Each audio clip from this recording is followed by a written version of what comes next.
Le réseau électrique iranien s'effondre alors que Trump se voit conseiller de prendre la puissante et stratégique île de Karg. Le régime islamique a commencé à imposer des coupures de courant programmées sur tout le territoire iranien, précisément au moment où une nouvelle vague d'attaques américaines a frappé Buxer, Chabahar, Jask, Konarak, Abu Moussa et Bandar Abbas.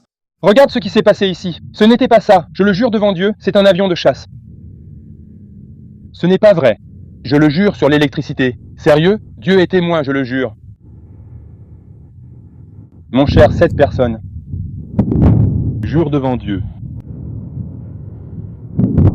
Car Dieu sait qu'il y en a déjà 8. C'est une vache.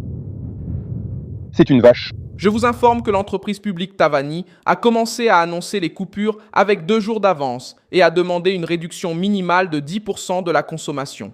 Parce que la chaleur dans le sud peut dépasser 50 degrés et la demande devrait dépasser 75 500 mégawatts. En même temps, l'ancien commandant du commandement central des États-Unis, le général Frank McKenzie, a soutenu que Washington devrait envisager de prendre l'île de Karg, un point névralgique qui concentre près de 90% des exportations de pétrole iraniennes. La possibilité a déjà été discutée par les autorités américaines comme un moyen de frapper la source de revenus qui maintient le régime en fonctionnement. Plus de 50 000 militaires américains restent mobilisés au Moyen-Orient. La pression américaine s'est étendue à une bande côtière liée à la défense navale et à la capacité de Téhéran de menacer les navires. Le réseau électrique révèle une faiblesse encore plus profonde. Le système souffrait déjà de centrales électriques anciennes, d'un manque d'investissement, de la perte d'équipement et d'une consommation supérieure à la capacité réelle. La guerre a accéléré le problème. Des informations attribuées aux autorités iraniennes indiquent des milliers de points endommagés et la perte de milliers de mégawatts. Enregistrer les actes des garçons sur le sol de Zé. Parle Zé.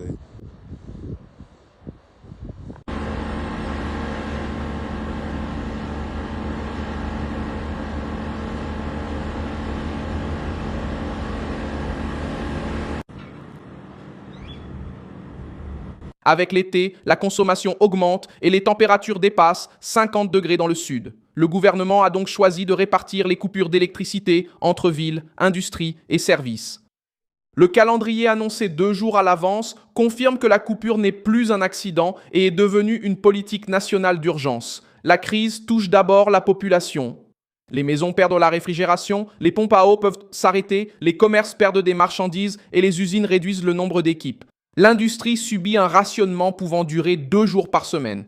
Chaque heure sans électricité réduit la production et augmente le coût de la remise en état d'un réseau vieillissant. C'est là que Karg se retrouve au cœur de la pression.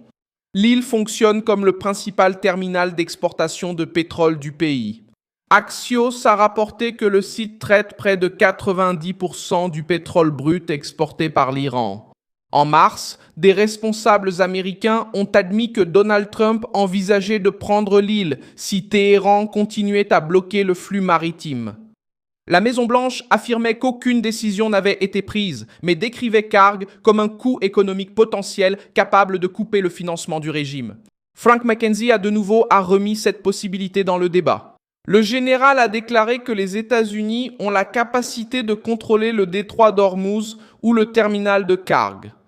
Pour lui, de véritables concessions n'apparaissent que lorsque la pression menace directement la survie du régime. Prendre Karg aurait un objectif clair. Contrôler le robinet financier de Téhéran. L'Iran dépend du pétrole pour obtenir des devises étrangères, financer ses importations et soutenir la machine d'État.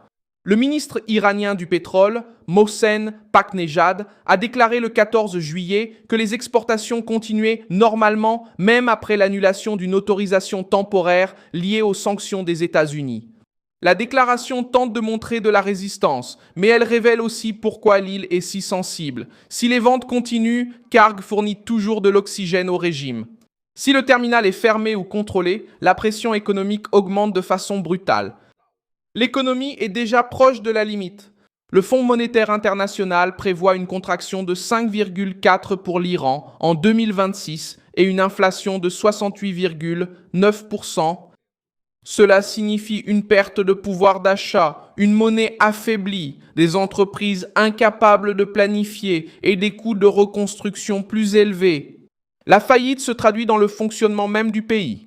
Le régime reste armé, mais il fournit moins d'énergie, moins de stabilité et des conditions de vie moins bonnes. La reprise du blocus maritime augmente cette pression.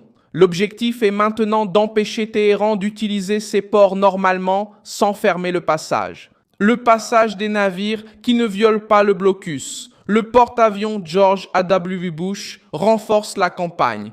Le navire est dans la zone du commandement central depuis avril et des marins américains ont mené des opérations aériennes dans les eaux régionales ces derniers jours en raison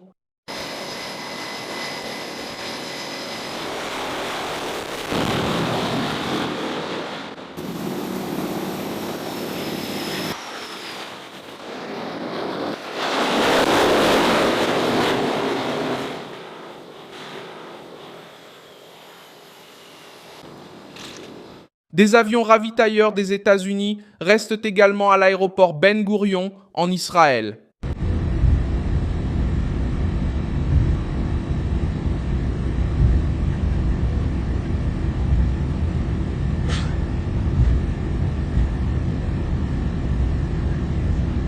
Ce mouvement montre que Washington maintient des moyens pour soutenir des missions sur de plus longues périodes. Des témoins ont déclaré avoir entendu des aéronefs au-dessus des villes du centre et du sud. Donald Trump exerce une pression sur deux fronts. La force militaire détruit des radars, des systèmes côtiers, des drones, des bateaux et des positions de missiles. La pression économique ferme les ports, menace le pétrole et transforme la cargaison en une possible monnaie d'échange. Une occupation de l'île exigerait des troupes au sol iranien. Téhéran doit financer la guerre, réparer les infrastructures, contenir l'inflation, maintenir les services publics et éviter une révolte sociale en même temps. L'ordre de réduire la consommation d'électricité de 10% montre qu'il n'y a pas assez d'énergie pour traverser l'été normalement. L'île de Karg montre qu'une grande partie des revenus iraniens passe par un seul point, vulnérable. Le choix qui reste au régime est amer. En continuant à fermer le détroit d'Ormuz et à attaquer des navires, il accroît le risque de perdre l'île de Karg, de subir de nouvelles attaques et de voir le blocus se resserrer. Reculer préserve une partie de l'économie, mais détruit l'image de force utilisée par Téhéran pour contrôler sa population et intimider la région.